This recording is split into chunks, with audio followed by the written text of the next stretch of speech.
అవును బ్రహ్మనాయుడు గారు. Right right మళ్ళీ వస్తాం సార్.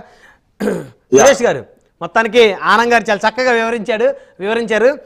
పొగిడే వ్యక్తులు ఎవరైతే ఉన్నారో అధినాయకుడు కానీ పార్టీ అధిష్టానం కానీ పొగడతలతో ముంచెత్తే వాళ్ళని ఖచ్చితంగా దూరం పెట్టాలి.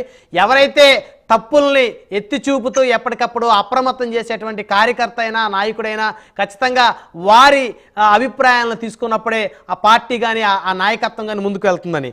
సో ఏమంటారు? 100కి 100 నిజమండి అది. ఎందుకంటే ఏదో పొగుడుతూ ఉంటారంటే ఆ క్షణానికి ఆ యొక్క నేత యొక్క మెప్పు పొంది ఏదో లబ్ధి పొందడానికి పొగుడుతూ ఉంటారు. వాళ్ళకి ఏదైనా అవసరం వస్తే ఇంకొక దగ్గర నుంచి లబ్ధి వస్తే మనకి ఎన్నుపోటు పొడిచి కూడా వెళ్ళిపోతారు. అది పెద్ద ఆయన చెప్పింది అది నిజము. కాకపోతే సార్ ఇప్పుడు మీకు ఇంకొక విషయం చెప్పదలుచుకున్నాను. అక్కడ చిట్టిబాబు గారు ఎనలిస్ట్ అని అంటారు. చిట్టిబాబు గారు ఒక ప్రధానంగా ఒక మాట చెప్పారు. ఇప్పుడు మంచి అవకాశం వచ్చింది చంద్రబాబు నాయుడు గారికి, పవన్ కళ్యాణ్ గారికి కేంద్రం మెడలో ఉంచేయండి అని, లేదంటే అల్లది మనకు ప్రత్యేక హోదా తెచ్చేయండి అని, స్టీల్ ప్లాంట్ ఏదో చేసేయండి అని, రైల్వే జోన్ కావాలంటే వీళ్ళు ఇప్పుడు మీరు పెట్టిన సబ్జెక్ట్ ఏంటి? కార్యకర్తలకి జగన్మోహన్ రెడ్డి దూరంగా ఉన్నారా, ఎందుకు ఓపెన్ గా వచ్చి నాయకులు మాట్లాడుతున్నారు? మీరు పెట్టిన సబ్జెక్ట్ కి మేము సమాధానం మీకు చెప్తాం. కానీ ఆయన ఏం మాట్లాడతారంటే వాళ్ళు చూడండి, ఈ రోజు కాదు రేపు ఎల్లుండు ఇక మొత్తం డిబేట్ లో మాట్లాడే మాటలు వీళ్ళు ఇవే. కేంద్రానికి మెడలు వంచండి అంటే చంద్రబాబు నాయుడు గారు, పవన్ కళ్యాణ్ గారు ఇక్కడ ఆ యొక్క సపోర్ట్ విరమించుకున్నంత మాత్రం నితీష్ కుమార్ ఇచ్చేస్తారా వీళ్ళతోనే? ఒకవేళ వీళ్ళిద్దరూ వదిలిస్తే నెంబర్ ఇంకా సెట్ చేసుకోలేదు అనుకుంటున్నారా? మోదీ గారు ఏమైనా అమాయకులు అనుకుంటున్నారా? అమిత్ షా గారు ఏమైనా అమాయకులు అనుకుంటున్నారా? ఇలా రెచ్చగొట్టే లాస్ట్ టైం ప్రత్యేక హోదా ఇవ్వడం కుదరదు, ప్రత్యేక ప్యాకేజీ తీసుకోండి, దీనికి ఎంత దాన్ని లెక్క కట్టి మీకు ఎంత కావాలో అడగండి అని చెప్తే దాన్ని చంద్రబాబు నాయుడు గారు ఒక మాట అడిగిగో ఇంత కావాలి, 2,000 కోట్లు కావాలి, ఇన్ని సంవత్సరాలు మాకు ట్యాక్స్ రాయితీలు కావాలని చెప్పి అడగంగానే ఈ వైసీపీ నాయకులు రాత్రి హడావుడి చేస్తారు. వెంటనే చంద్రబాబు నాయుడు గారికి వీళ్ళకి భయపడి వెంటనే దానికి కూడా కామ్ అయిపోవడం వల్ల జరిగిన నష్టం ఆంధ్రప్రదేశ్ ఇంత. వీళ్ళు మళ్ళా కూడా వైసీపీ నాయకులు ఇదే పని చేస్తారు. మీరు ఇప్పుడు అడగొచ్చు కదా, మీరు పక్కకు వచ్చేస్తే ప్రధానమంత్రి కింద పడిపోతారు కదా. నరేంద్ర మోడీ ఏమంత అమాయకుడు కాదండి. నెంబర్ ఆల్రెడీ సెట్ అయింది. ఎవడున్నా లేకపోయినా వాళ్ళు చేయాల్సిన వాళ్ళు చేస్తారు. కానీ ప్రజాస్వామ్యంలో మన హక్కులు మనం అడగాల్సిన బాధ్యత ఉంది. నువ్వు ఫుల్ సపోర్ట్ నరేంద్ర మోడీ చాలా బలంగా ఉన్నాడు కాబట్టి మేము అడగలేదా? నువ్వు అడగాల్సిన బాధ్యత ఉందా లేదా? 5 సంవత్సరాల్లో పార్లమెంటరీలో ఏం మాట్లాడారు మీ ఎంపీలు? ఏం అడిగారు? ఎప్పుడైనా అడిగారా? ఒక్కసారైనా జగన్మోహన్ రెడ్డి ప్రధానమంత్రి దగ్గరికి వెళ్ళి వస్తాడు, ఒక చిన్న నవ్వు వచ్చేసాడు తప్ప లోపల ఏం మాట్లాడాడు? కానీ ఢిల్లీలో ఒక ప్రెస్ మీట్ ఎప్పుడైనా ఇచ్చారా? ఏం మాట్లాడతారు చిట్టుబాబు గారు? మీరు ఇంటలెక్చువల్ మేధావి వర్గం నుంచి వచ్చారు, జర్నలిస్ట్ అంటారు, డైరెక్ట్ గా అటాక్ చేస్తారు జగన్మోహన్ రెడ్డి. మీరు గెలిచారు కదా, ఇప్పుడు మీరు ఏం చేస్తారు? పోలవరం కట్టియండి. ఏం కట్టేస్తారు? దుర్మార్గులు ఉన్నంత కాలం ఏదైనా డిస్ట్రాయ్ జరిగిన తర్వాత దాన్ని మళ్ళీ రిపేర్ చేయాలంటే చాలా టైం పడుతుంది. దాని మీద చాలా ఒక నిపుణులు కమిటీ చేసుకోవాలి. దాన్ని ఎలా రిపేర్ చేయాలని ఉంటుంది. నోటికి వచ్చింది కదా, మాటలు వచ్చాయి కదా, ప్రతి ఒక్క బ్రహ్మనాయుడు గారు ఒక పాయింట్ అండి, డ్రగ్స్ మీద కానీ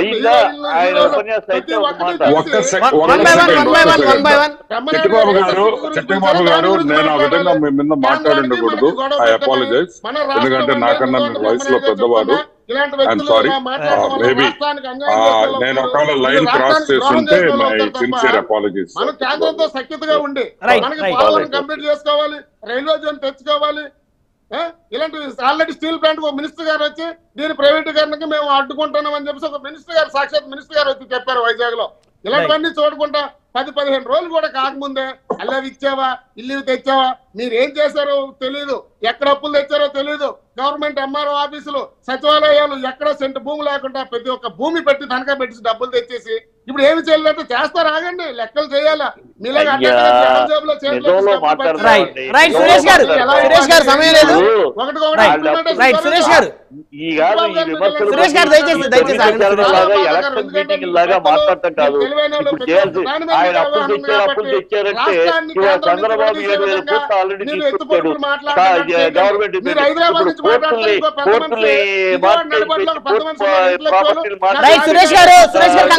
కంక్లూడ్ చేయండి దయచేసి సురేష్ గారు. మన ప్రధాన చర్చ కార్యకర్తలను విస్మరించిన పార్టీ పతనం అవుతుంది, అందులో ఎలాంటి డౌట్ లేదు అనేది. అయితే ఇప్పుడు వైసీపీ పరిస్థితి పక్కన పెడితే ఇప్పుడు తెలుగుదేశం, జనసేన, బీజేపీ కూటమిలో కార్యకర్తలకు న్యాయం జరుగుతుందా? రైట్ సురేష్ గారు దయచేసి ఆగండి. చిట్టిబాబు గారు కంక్లూజన్ ఇవ్వండి, మీరు కంక్లూజన్ ఇవ్వండి. ఇంకా అదే కథ పెట్టుకుని ఎన్నాళ్ళు కాలం గడుపుతారు? ఇప్పుడు అయిపోయింది. వాళ్ళు చేశారు తప్పులు ఆ తప్పులు చేయబట్టాగా ప్రజలు ఇందాక ఆయన చెప్తారు. వాళ్ళు హోమ్ మినిస్టర్ మాట్లాడారు అవన్నీ చేయలేదనే ప్రజలు వాళ్ళని ఓడించింది. అవి చేయలేదు, మళ్ళీ ఆ తప్పులు మీరు చేస్తారా? వాళ్ళు చేయలేదని ప్రజలు తప్పులు ఓడించారు, పంపించేశారు, ఇంట్లో కూర్చోబెట్టారు. మరి ఆ తప్పులు మీరు చేస్తారు, అవి చెయ్యొద్దని చెప్తున్నా. పరిపాలన మీద దృష్టి పెట్టండి. ఇంకా ఆ జపాలు మానేయండి, అయిపోయింది. ఎన్నికలప్పుడు మాట్లాడాల్సింది వాళ్ళు తిట్టారు. ఫర్ ఎగ్జాంపుల్ మీరు అడిగిన క్వశ్చన్ కి తెలుగుదేశం పార్టీ కార్యకర్తల్ని ఏ విధంగా చూసుకుంటుంది అనే దానికి ఈ రోజు ఆల్రెడీ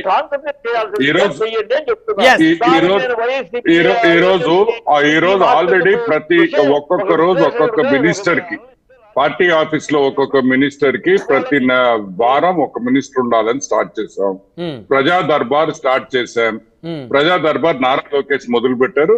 తొందరలో చంద్రబాబు నాయుడు కూడా కొంచెం అంటే ఒక 1 or 2 months కొంచెం ఈ వర్క్ ప్రెషర్ ఇవన్నీ సెట్టింగ్ లో ఉన్నారు కాబట్టి చంద్రబాబు నాయుడు గారు కూడా ప్రజా దర్బార్ ఉంటుంది.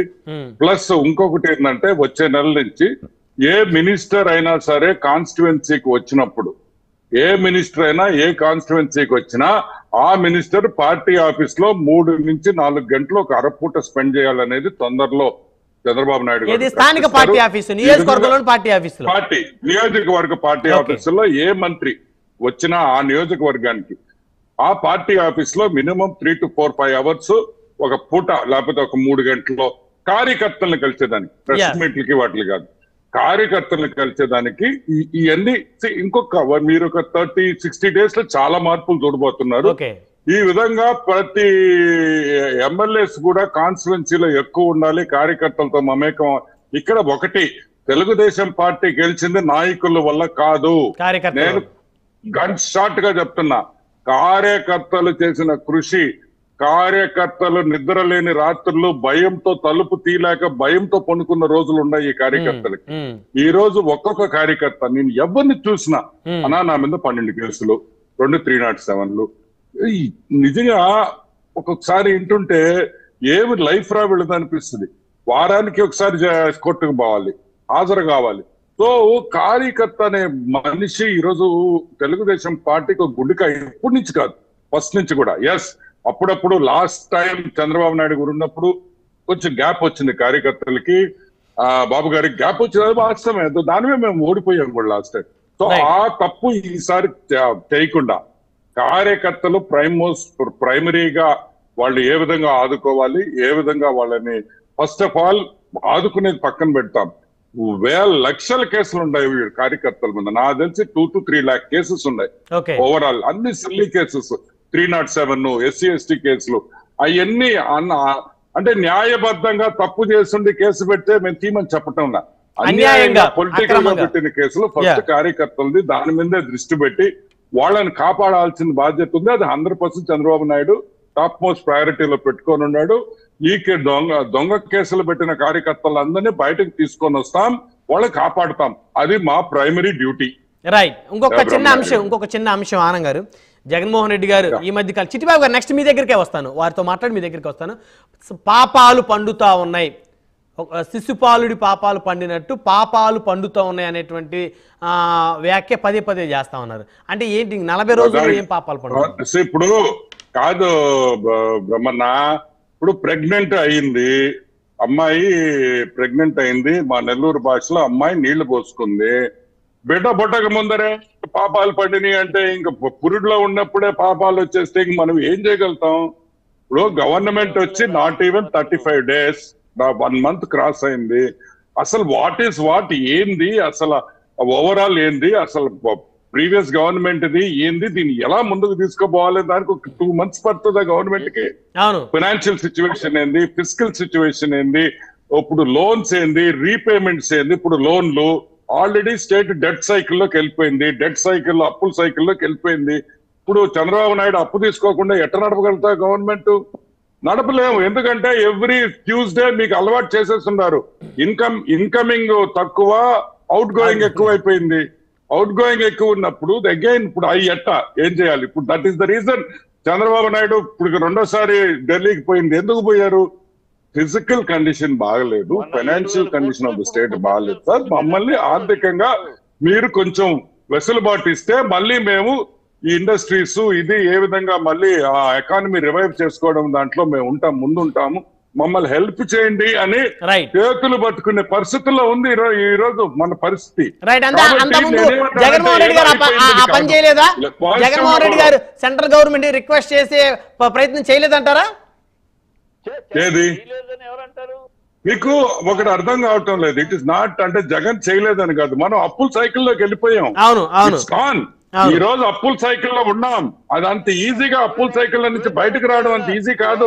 ఈ రోజు అందరూ అనుకుంటారు చంద్రబాబు నాయుడు గెలిచాడు, ముఖ్యమంత్రి అయ్యాడని. నేనేమంటానంటే ఈ రోజు చంద్రబాబు నాయుడు గారికి ముళ్ళ కిరీటం ఉంది పైన, మామూలు కిరీటం కాదు అది. చిట్టిబాబు గారు ఇప్పుడు చెప్పండి. చిట్టిబాబు గారు అధికారం వచ్చి 40 రోజులు కాలేదు, అప్పుడే అవి చేయాలి ఇవి చేయాలి ఆరోపణలు. సంపద సృష్టిస్తాను, నేను అప్పులు చేయను అని చెప్పాడు ఆయన. అప్పులు కాదు సంపద.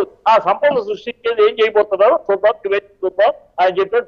ఇమ్మీడియట్ గా 40 రోజులు కాదు, వేచి చూద్దాం. నేను అనేది ఏంటంటే అయిపోయింది ఇవాళ. ఇప్పుడు ఇందాక ఆనంద్ గారు చెప్పిన మాటలు కానీ వాళ్ళు చెప్పి ఆయన జనసేన ఎన్ని ఎలక్షన్ లో 3 మాట్లాడి 6 నెలలు ఆగాము, అందరూ మాట్లాడారు. ఆ రోజు కూడా డిబేట్ లో నేను ఇదే మన ఛానల్లోనే వాళ్ళ అరాచకాలని వైఎస్ఆర్సీపీ అరాచకాన్ని ప్రశ్నించింది, ఖండించింది ఉన్నాయి. కనుక ఇవాళ ఆ రోజు ఖండిస్తాం, ఈ రోజు ఖండిస్తున్నాం. కానీ ఆ రోజు ఖండించినప్పుడు మీరు సంతోషించారు, ఈ రోజు ఖండిస్తే మమ్మల్ని అది అంటారా అన్న ఆదేశాలు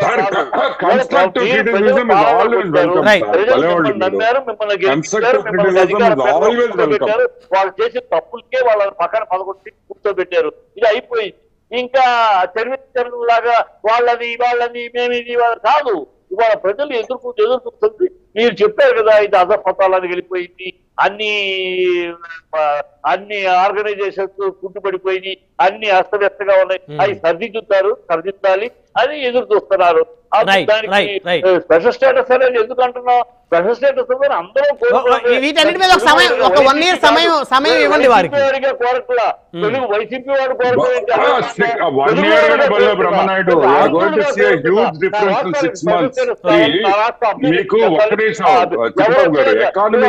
కావాలంటే ఫస్ట్ ప్రాజెక్ట్స్ స్టార్ట్ కావాలి. ఇటువంటి ఇరిగేషన్ ప్రాజెక్ట్ స్టార్ట్ అయితే ఎకానమీ రోలింగ్ స్టార్ట్ అవుతుంది. దాన్ని కూడా తప్పదు, జీర్ణించుకోలేకపోతే దాన్ని కూడా జనసేన ఆయన ఏదో మాట్లాడుతున్నాడు. మీరు ఒక మంచిని కూడా సలహాని కూడా జీర్ణించుకోలేరు. అప్పుడే ఆ స్థితికి వచ్చేసారు. ఆ 40 రోజులకి ఒక మంచిని కూడా జీర్ణించుకోలేరు. ఇప్పుడు మీరు ఇచ్చే సలహాలు వాళ్ళు తీసుకోవట్లేదనా? మీరు కోప్పడుతున్నారు చిట్టిబాబు గారు. ప్రజలు ఎన్ని ఆశలతో ఉన్నారు. చిట్టిబాబు గారు మీరు ఒక విశ్లేషకుడుగా మీరు ఇచ్చే సలహాలు తీసుకోవట్లేదా ఈ ప్రభుత్వం? చెప్తే కోపం ఏంటంటి? బాధ్యత చెయ్యండి. ఇప్పుడు పవన్ కళ్యాణ్ ఆయన సభ్యత్వ స్వాభావం చేస్తున్నారు, మంచిది. ఆయన 2029కి ముఖ్యమంత్రి క్యాండిడేట్ కి వెళ్ళాలి కదా. వెళ్ళాలంటే ఇప్పటి నుంచి తన పార్టీని పెంచుకుంటూ పోవాలి. చిట్టిబాబు గారు ఆపితే చెప్తా సార్. చిట్టిబాబు గారు ఒక్కటి పాజిటివ్ నోట్ ఏంటంటే అట్లీస్ట్ ఇప్పుడు ముఖ్యమంత్రి, మా ఎమ్మెల్యేలు, మా deputy chief minister Pawan Kalyan గారు ప్రెస్ ని అడ్రస్ చేస్తున్నారు, ప్రెస్ తో మాట్లాడుతున్నారు, ప్రెస్ క్వశ్చన్స్ రిసీవ్ చేసుకుంటున్నారు, దానికి ఆన్సర్ ఇస్తున్నారు. ఈ రోజు జర్నలిస్టులు వచ్చి ఒక ప్రెస్ మీట్ లో వచ్చి ఏ క్వశ్చన్ అయినా అడగొచ్చు. ఇది ఎందుకు చేశారు అని అనే వెసులుబాటు ఈ రోజు ఈ ప్రభుత్వం వచ్చింది. అదే విధంగా చిట్టిబాబు గారు కానీ వీళ్ళందరూ మమ్మల్ని క్వశ్చన్ చేయాలి. మమ్మల్ని constructive criticism is the best criticism. దాన్ని ఎప్పుడు మేము వెల్కమ్ చేస్తాము. మేము ఏ విధంగా తప్పు చేస్తే ఇప్పుడు మీలాంటి పెద్దలు 10 మంది చెప్తే కదా మాలాంటి వాళ్ళకి తెలిసేది తప్పు చేస్తున్నామని. సో నేనేమంటానంటే అట్లీస్ట్ ఆ గవర్నమెంట్ కి ఈ గవర్నమెంట్ కి ఫస్ట్ డిఫరెన్స్ ఏంటంటే ఈ రోజు ఒక హోమ్ మినిస్టర్ అనిత గారు హోమ్ మినిస్టర్. ఈ రోజు అనిత గారు 24/7 ప్రెస్ తో ఇంటరాక్షన్ లో ఉంది. ఫార్మర్ హోమ్ మినిస్టర్ ఎప్పుడైనా ప్రెస్ తో మాట్లాడారా ఈ విధంగా? అవును, లేదు. So that is a welcome change. అవును. అయితే ఇక్కడ ఆనంద్ గారు మీరు చక్కగా ఇప్పుడు విశ్లేషణ చేస్తున్న చిట్టిబాబు గారిని స్వాగతించారు. ఖచ్చితంగా క్రిటిసిజం ఉండాలి, ఉంటేనే మాకు కూడా సమాధానం చెప్తాను. కానీ ఆయన్ని చాలా మంది ఈ మధ్య కాలం అంటే భారతీయ జనతా పార్టీలో టికెట్ ఆశించారు. ఆ టికెట్ రాకపోయేసరికి కూటమి మీద చిట్టిబాబు గారు పెంచుకున్నారని ఆయన ఈ మధ్య కాలం మాట్లాడుతున్నారు. మన టైం బాగుంటే వస్తుంది, లేకపోతే రాదు. సో దానికని ఒక మనిషిని మనం తక్కువ చేసి నేను దానికే క్షమాపణ చెప్పాను. పెద్ద ఆయన నాకన్నా వయసులో ఉన్న వ్యక్తి, ఐఎమ్ సారీ అని కూడా దానికనే చెప్తున్నా. నాకు ఎందుకో I don't feel correct. Right right Chittibabu మన ఇక్కడ విరోధాలు ఏం కాదండి, విరోధాలు కాదు. ఇక్కడ నేను ఒక అనలిస్ట్ గా చెప్తున్నా, మీరు వేరే పార్టీ ప్రతినిధులుగా మీరు మాట్లాడుతున్నారు. నేను అనేది ఏంటంటే అయిపోయిన కథని ఇంకా అది కాదు, వాళ్ళు చెట్ట వాళ్ళు బాగా ఇంకా ఆ కథ ఎందుకు? ఇప్పుడు మీరు చేయాల్సిన కథ, మీరు చేయాల్సిన పాలన, మీ ముందు పుట్టే అంశాలు మీరు చేయాలని ఇప్పుడు ఇందాక అన్నారు.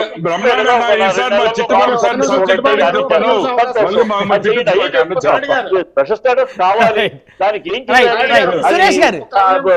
ఏం చేస్తారు? అవకాశం దయచేసి ఎందుకంటే ఆనంద్ గారు ఈ రోజు వాస్తవం చెప్పాలి అంటే వైఎస్ఆర్ కాంగ్రెస్ పార్టీ నుంచి గళాన్ని వినిపించే వాళ్ళే బయటికి రావటం లేదు. ఒక్క నిమిషం అండి చిట్టిబాబు గారు, ఒక్క నిమిషం ఆగండి. 1 by 1 ఆనంద్ గారు, వైఎస్ఆర్ కాంగ్రెస్ పార్టీ నుంచి గళాన్ని వినిపించడానికి ఎవరు ముందుకు రాని పక్షంలో ఈ ప్రభుత్వాన్ని, ప్రతి ప్రభుత్వాన్ని ఖచ్చితంగా ప్రశ్నించాలి లోపాలని. కానీ చిట్టిబాబు గారు లాంటి వ్యక్తులు ఈ రోజు ప్రశ్నిస్తా ఉన్నారంటే ఖచ్చితంగా ఆయనకు మనం అవకాశం ఇవ్వాలి అనేది నా అభిప్రాయం. 10 seconds.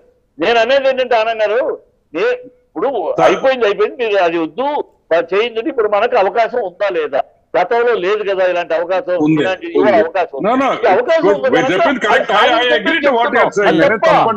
దాంట్లో పాలిటిక్స్ దాంట్లో ఏముంది? ఒక ఆంధ్రుడిగా అడుగుతున్నా నేను, చెయ్యండి, మీకు అవకాశం.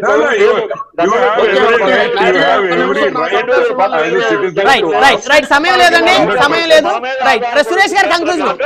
సురేష్ గారు సురేష్ గారు జనసేన పార్టీ, ఇంకా చిట్టిబాబు గారు దయచేసి ఆగండి, దయచేసి.